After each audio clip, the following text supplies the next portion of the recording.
आप सबको मैं छठ पूजा की हृदय से बधाई देता हूं।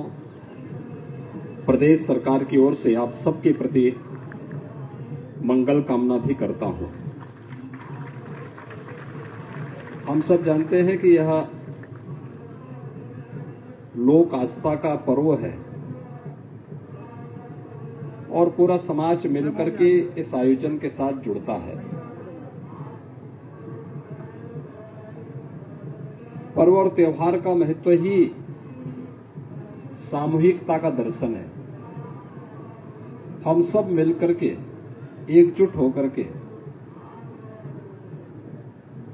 प्रकृति के प्रति, स्वच्छता के प्रति और लोक आस्था के प्रति किस समर्पित भाव के साथ कार्य कर रहे हैं, उसका एक आदर्श उदाहरण छठ जैसे पर्व होते हैं। हम सब जानते हैं 4 चरणों में एक कार्यक्रम होता है। अंतःकरण और बाह्य शुद्धि पर पूरी तरह ध्यान दिया जाता है। यानी शुद्धि के बगैर कोई कार्य हो ही नहीं सकता। और अंतः और बाह्य शुद्धि पर ध्यान देते हुए इस पूरे कार्यक्रम को आयोजित किया जाता है। आपने देखा होगा भी यहां पर जो माताएं बहनें अस्तांचल की ओर जा रहे सूर्य को अभी अर्घ्य देंगी, जल से दिया जाने वाला यह अर्घ्य बगैर शुद्धि के नहीं संभव हो सकता। आसपास के वातावरण को शुद्धि है। आपने देखा होगा यहां पर नदी को आप लोगों ने स्वच्छता का अभियान व्यवस्था से जुड़े हुए लोगों ने भी और प्रशासन से जुड़े हुए लोगों ने भी यहां पे संपन्न किया था। सभी लोग मिलकर के इस कार्यक्रम को आगे बढ़ाए और उसका परिणाम था कि यहां पर गोमती नदी आज शुद्ध दिखाई दे रही है और यहां पे सभी लोग बड़ी आस्था के साथ अपने पर्व और त्योहार के साथ जुड़े हुए हैं। कल सूर्योदय के पहले भी यह कार्यक्रम यहां पे संपन्न होगा और जहां कहीं भी भोजपुरी समाज है, देश में, दुनिया में, हर जगह, सब जगह यही सब चल रहा है। यही कार्यक्रम चल रहे होंगे। पहले शुद्धता का कार्यक्रम और शुद्धता के कार्यक्रम के साथ प्रकृति की शुद्धता का कार्यक्रम। स्वयं भी शुद्ध होकर के बहुत सात्विक भाव से लोग पहले चरण में नहाए और खाए के साथ इसका कार्यक्रम प्रारंभ करते हैं। फिर खरना का कार्यक्रम होगा। आज अस्तांचल की ओर भगवान सूर्य को अर्घ्य देने का कार्यक्रम संपन्न हो रहा है और कल प्रातः सूर्योदय के साथ अर्घ्य देने और अन्य कार्यक्रमों को संपन्न करने के साथ छठ पूजा का एक कार्यक्रम संपन्न होगा। यही है लोक आस्था। आस्था व्यक्तिगत विषय नहीं हो सकता है। पूरे लोक को साथ में लेकर के चलने वाला यह पर्व एक तरफ प्रकृति पूजा के साथ साथ ब्रह्मांड के देवता सूर्य के भगवान की भी उपासना की हम सबको एक नई प्रेरणा देता है। सूर्य हमारी परंपरा में जगत पिता कहे गए हैं। इस सृष्टि की कल्पना ही नहीं की जा सकती अगर सूर्य न हो। कोई जीव, कोई जंतु, इस चराचर जगत में कुछ भी दृष्टिगोचर नहीं हो सकता अगर सूर्य भगवान न हो।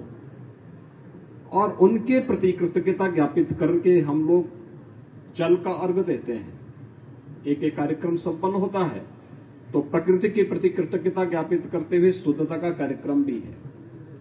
लेकिन ये कार्यक्रम तभी होंगे जब व्यक्ति अंतःकरण से भी शुद्ध हो और यह कार्यक्रम छठ के साथ हम सबको जुड़ते हुए देखने को मिलता है।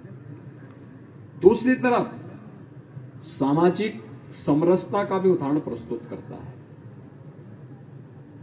यद्यपि लोक आस्था का विषय है, हम लोग सूर्य भगवान को अर्घ्य देते हैं, लेकिन छठी माई जो जिनकी हम पूजा करते हैं वह सामाजिक समरसता की सबसे बड़ी प्रतिमूर्ति है। और छठी माई की कृपा से ही हम लोग इस आस्था के साथ जुड़े हुए हैं। याद रखना, ईश्वर की कृपा बिना भेदभाव के सबको समान रूप से प्राप्त होती है। उसको लेने की सामर्थ्य होनी चाहिए, उसकी शक्ति होनी चाहिए। और छठी माई ने भगवान सूर्य की उपासना से वो शक्ति प्राप्त की थी जिसने मृत पड़े बच्चे के अंदर भी संजीवनी पैदा करके पुनर्जीवित करने का काम किया था। और यहीं से प्रारंभ होता है छठ उपासना की पद्धति। आज से नहीं, हजारों वर्षों से पहले बिहार, झारखंड, पूर्वी उत्तर प्रदेश और नेपाल की तराई में और जहां जहां भी यहां से जुड़े हुए लोग गए, देश और दुनिया के अंदर सब जगह यह पर्व इसी लोक आस्था के साथ मनाया जा रहा है। मुझे बहुत प्रसन्नता है कि आयोजन समिति ने सबसे पहले स्वच्छता का कार्यक्रम चलाया और स्वच्छता के कार्यक्रम के साथ वे सब जुड़े। और मुझे अच्छा लगा कि स्वच्छता के लिए चलाए जाने वाले कार्यक्रम में हमारे डिप्टी सीएम श्री ब्रजेश पाठक जी भी, महापौर भी और हमारे जनप्रतिनिधि भी भागीदार बने थे। प्रशासन के लोग तो थे ही, इन लोगों ने भी उसके साथ, उस अभियान के साथ जुड़े और प्रधानमंत्री जी के स्वच्छ भारत अभियान को एक बार फिर से लोक आस्था के साथ जोड़ते हुए इस कार्यक्रम को आगे बढ़ाने का काम किया। यानी एक साथ सभी कार्यक्रम आगे बढ़े।